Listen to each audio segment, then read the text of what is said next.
Hello, class. This is my response to the competitive strategy model question.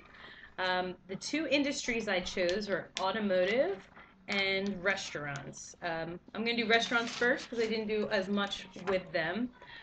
Restaurants, when I was thinking about it, I was trying to think of different examples of different types of providers. So the first one I came up with was the low cost. And most people think of like your McDonald's and your Burger King, and yeah, they are low cost, but they're very broad. I think a good example of very focused low cost is like an Infinitos. You're paying $6 or $7 for all you can eat pizza. It's very limited in the product that they offer, pizza, pasta, and salad, I should say. It's limited in the product, but it is a very low cost and it's something that's fairly universal. Next step up would be the best cost provider, which is kind of a combination of the niche market and the buffets. And I think Olive Garden has that to a T. Because for whatever reason, Olive Garden is always packed. And as a fan of Italian food, I liked it when I was a teenager, but now I realize that it's not really good Italian food. But they are able to charge considerably more for a meal than you would at, say, like a diner or other chains, even. And especially with their house wines, that's actually a very good way that they add value. They have house wine, so it seems important and good, but it isn't always. So they come across as the best cost provider, and that strategy's been working for them very well. Although Darden on a whole hasn't been doing well, they've been having some issues with their Red Lobster, which is also owned by the same brand, but that's a whole nother conversation. Broad differentiation, I thought of like your Ruth Chris and your fancy restaurants downtown. Um, they still offer a lot of products, all of them sold a la carte, which gets to raise the price, but it is a finer dining experience. I have a friend who actually is a waiter in a Ruth Chris, and he got excited because he had to get this little thing I've never seen. It's about the size of this pen, and it's a crumb scraper.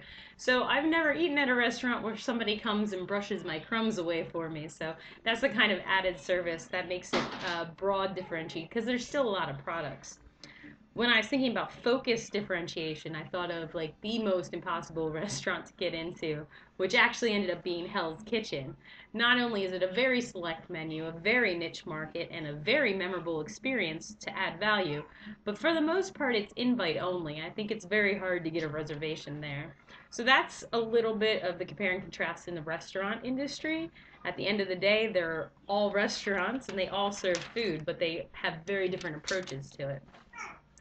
Now, the automotive industry, I looked at a little bit differently.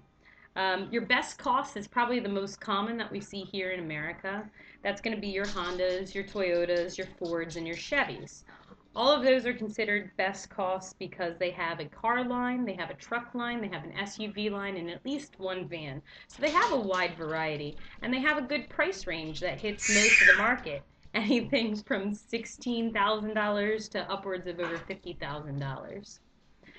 When I think of focused differentiation, I think of very precise, handmade, individually crafted. And the brand that came to mind for that was Rolls Royce. That's a very unique, individually crafted. It has exacting details and quality finish. It's a handmade construction with very limited production. So that is definitely something that embodies the focused differentiation. Now, when it came to low cost provider in a focused sense, there were two different things that came to mind for two very different reasons. You might not think of it, but Factory 5 is a manufacturer of kit cars. Now, I thought this was very interesting to be considered a focused low-cost provider because clearly it's a kit car, so it's something that you're going to pay a little bit more than, say, your average Honda Civic. But the reason why they're still a low-cost provider is because they're in a very niche market, which makes them focused, but they're classic remakes versus the original. If you wanted to go out and buy an original Cobra, you're going to be dropping 10 times the amount that you'd spend on a kit car. So ultimately, they still are a low cost provider for the niche market that they're in, even if it's not the cheapest. So I thought that was interesting. Then I went on the complete other side and went for the cheapest. And I'm not sure if you're familiar, but I recommend you look it up because it's very interesting. But there's a Indian manufacturer called Tata Motors, and they make the Nano. It is the world's cheapest four-door car. When it came out in 2008, it was a total of about $2,000. Currently, it sells for around $3,000.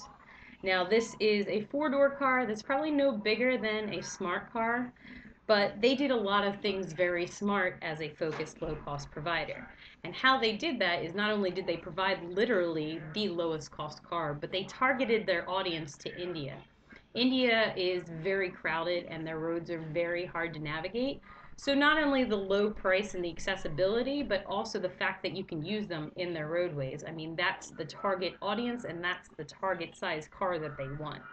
So that is my demonstration of the automotive industry and the difference. And again, at the end of the day, they're all still cars. They'll all still drive you from point A to point B, but there's very differing factors in the strategies of the companies that manufacture these cars that make them all different types of providers.